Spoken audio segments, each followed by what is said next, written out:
Hey guys, Megan here with Free Range Munchkins. So you've had all these beautiful kids on the farm and you're overjoyed at the new additions, but now you're a little overwhelmed because you're not sure how to take care of them and how to get them the good, strong start that they need in life. Well, we're going to tell you about that and more today on the Free Range Munchkins video.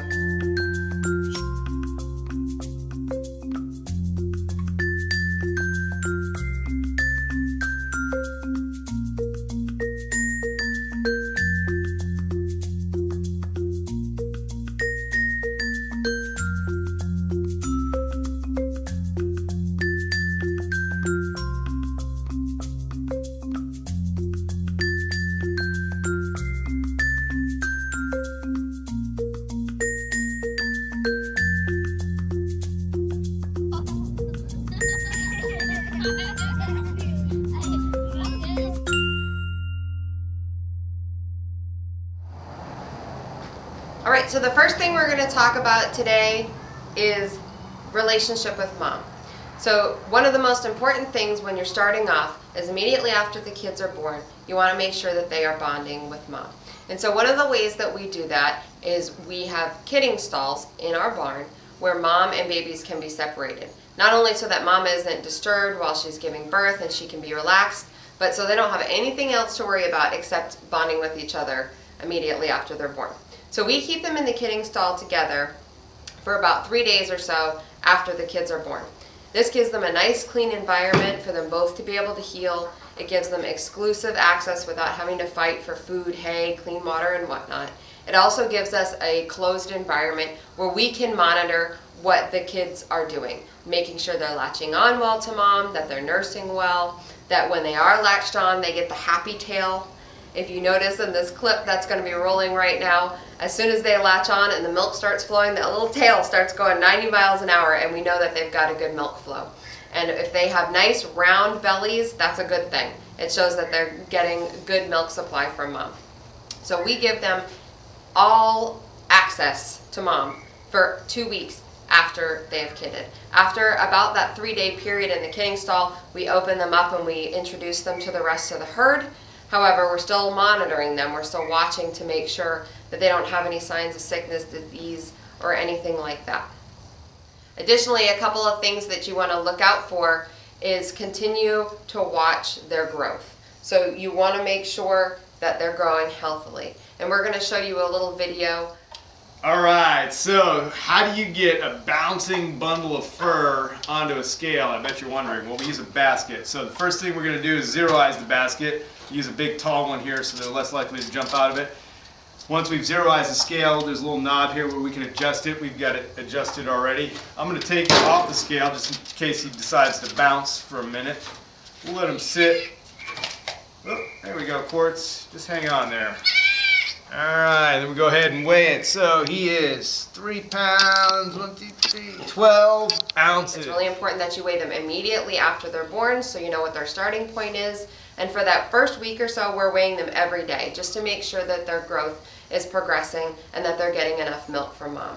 If we have to, we would supplement them with somebody else's milk or even a milk replacement, but we've never had that happen here on the farm. We have really good milking mamas, and a lot of them have just been excellent mamas overall, and they take really good care of their kids.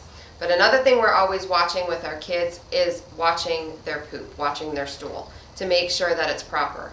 After they're born, a lot of times you'll see like a black tar, and that's the meconium, just like in a human baby. It's all of the amniotic fluid that was in their system being expelled. And then once they start drinking colostrum and milk, they'll start to have that bright yellow mustard looking poop.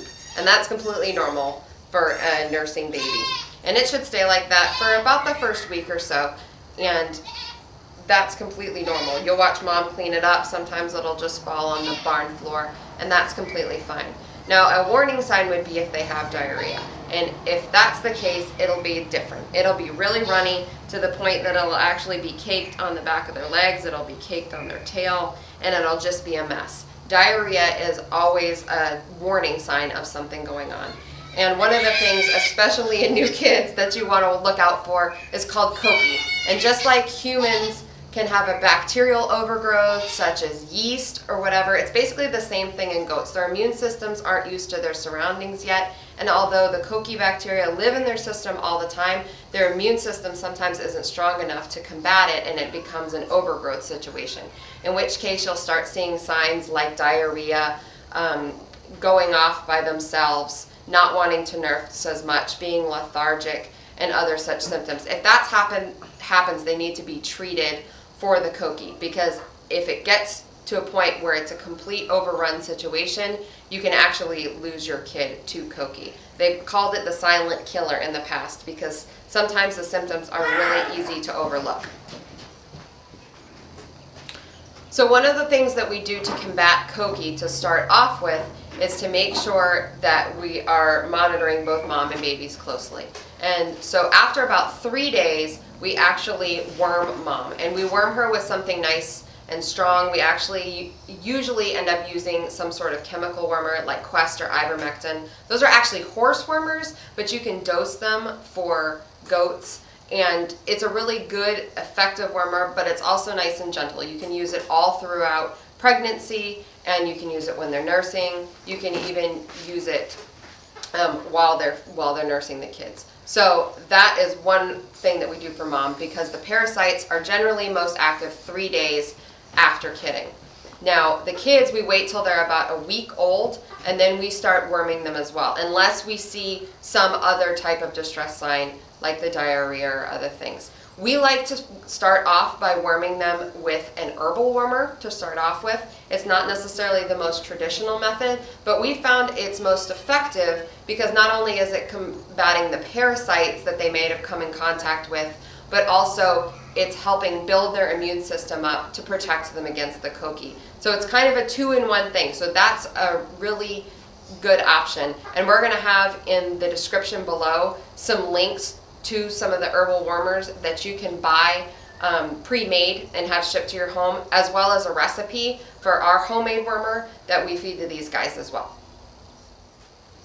In addition to the herbal wormer, we also give them at a week old a Jumpstart paste. Now the Jumpstart paste is just a little tube with a syringe, and it includes not only minerals and trace minerals, but it also includes the microbacteria, the good gut bacteria, to help kickstart their rumens. Goats have a bacterial digestive system. It's not acidic like humans or some other animals. They actually have to have good gut bacteria to digest their food. That's why they get those nice, full, round tummies. They're not fat, they just have a good active rumen. And so even at 3 days old, we notice some of our goats already start nibbling on minerals, start nibbling on hay, start nibbling on grain. And so we want to get all of those good digestive enzymes started for them so that they can be pulling nutrients from those things and not just kind of munching on them. And so we give them a small dab of the Jumpstart paste as well as a little ball of the wormer, and that really just gives them a strong immune boost to get them started. Now, after 2 weeks of them having full access to mom and them getting all these great supplements to kickstart their digestive system, we start separating them from mom all night. So when we get done the evening chores, say it's at 7 p.m., we put them back in the kidding stall with all the other kids. So they're not by themselves, they're not isolated, they're with all of their little brothers and sisters, and they have full access to hay and grain and fresh water and all those things. If it's really, really super duper subarctic cold, we'll even put a heat lamp in there for them. But it's a nice, clean, safe environment for them to spend the night. And then we give them a full 12 hours separation from mom. And at that point, that's when we start milking mom. Now, when we milk mom for the first 2 weeks or so, that puts it at the kids being 2 weeks to a month old. We milk mom, but we don't strip her out all the way. And stripping her out simply means taking every ounce of milk out of the udder and emptying it into the jar. The reason being is that the moms actually have the ability to hold back milk from you. So if they think that their kids are going to starve because you're stripping them out all the way, they're going to get in the habit of holding back milk. And at the point that the kids are weaned, they're still going to be trying to hold back milk from you. If you kind of earn their trust by not stripping them out all the way and then letting them back into the stall to reunite with the kids and letting the kids get a good couple of mouthfuls to start off their day, then mom begins to trust you that she has enough for you and have enough for the kids. Plus it gives the kids a little something for the next hour or so until she starts producing for their next morning feeding. So it's a good way to get in a good groove both with mom and babies for your milking. So that's it for the kid care video today. Thank you so much for watching. We really appreciate all your love and support. And any questions that you might have, be sure that you leave them in the comments below. We would love to answer your questions. Now, hey, we've got a whole lineup of videos and ideas that we have for videos already in our notebook, but we want to hear what you have to say, what you want to watch, what you want to hear. So go ahead and leave those comments below too. Thank you so much for all your likes, shares, and your subscriptions to the channel. We sincerely appreciate your love and support, and we look forward to making more videos for you. Thanks.